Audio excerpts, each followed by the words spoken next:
face. Kita jadinya mau bikin bisnis apa ya? Aku bingung mulai dari mana. Di zaman sekarang kita perlu membuat produk yang inovatif dan berguna. Aku pikir sesuatu. Kita semua masih tahu kan kalau limbah kertas kan di sini di mana-mana kan. Entah dari fotokopi atau mungkin kita nih yang mahasiswa kan terus buang-buang kertas sembarangan.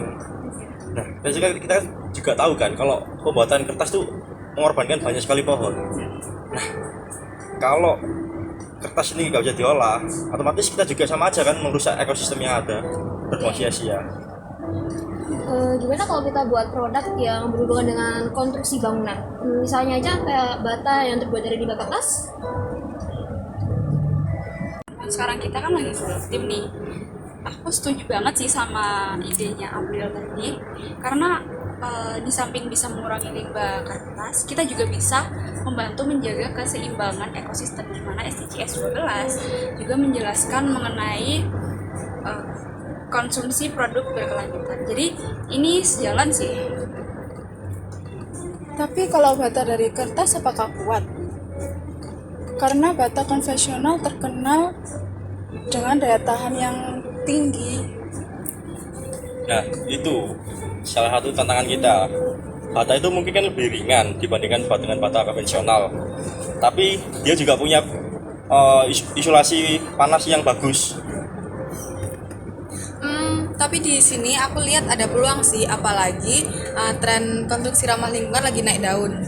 Belum lagi kalau misalnya produk ini tuh bisa dijangkau dan lebih murah dari harga biasanya. Benar, SDGD 7 dan 11 juga membahas mengenai energi bersih dan kota berkelanjutan. Bata ini bisa membantu efisien energi bangunan. Juga dia punya juga pasti ada pasar yang menarik. Betul juga sih, karena kita juga bisa mempromosikan bata ini untuk pembangunan IKN. Kalau promosinya kita itu bisa berhasil. Wah, betul banget sih. Tapi kita kan harus meyakinkan para kaya bahwasanya bata dari limbah kertas ini lebih kuat lah. Kan secara bata konvensional kan terkenal dengan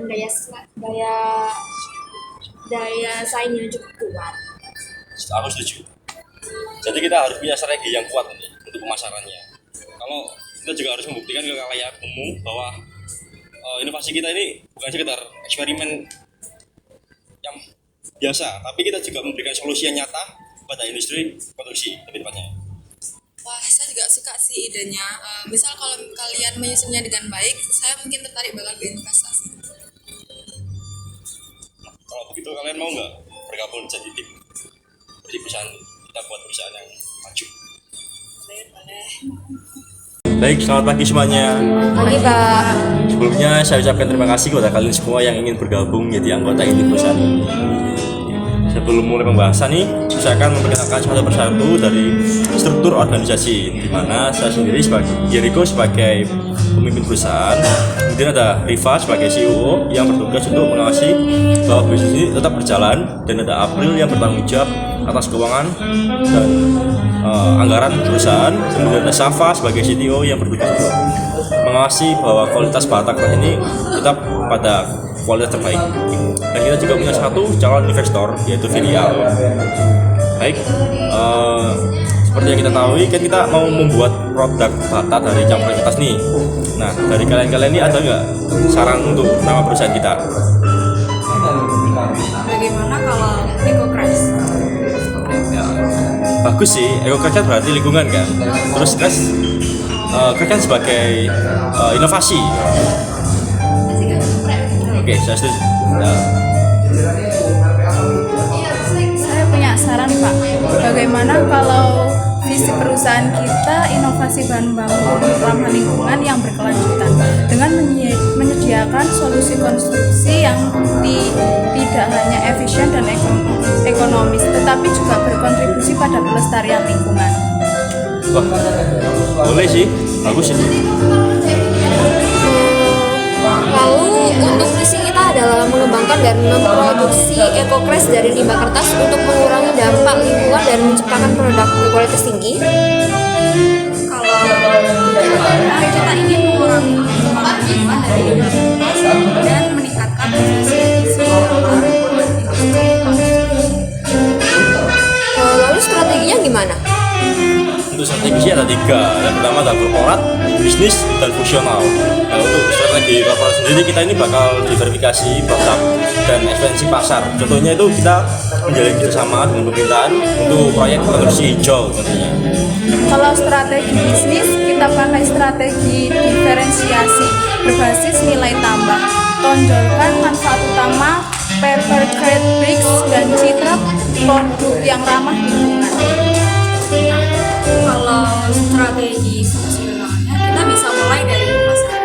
Kita bikin konten edukasi, ikut konstruksi, dan kasih diskon buat developer yang mau pakai produk ini di proyek ramah lingkungan.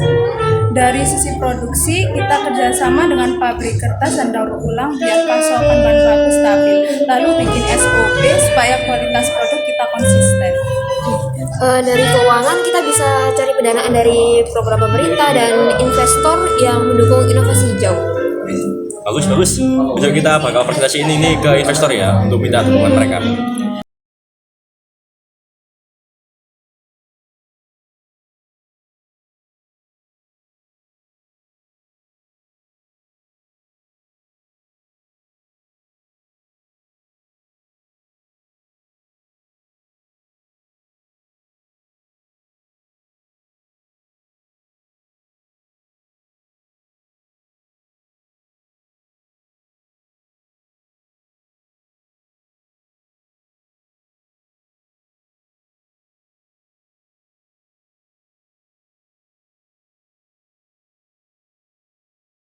Konsep kalian menarik, saya lihat peluang besar di bisnis ini, apalagi tren pembangunan hijau sedang berkembang. Saya siap berinvestasi.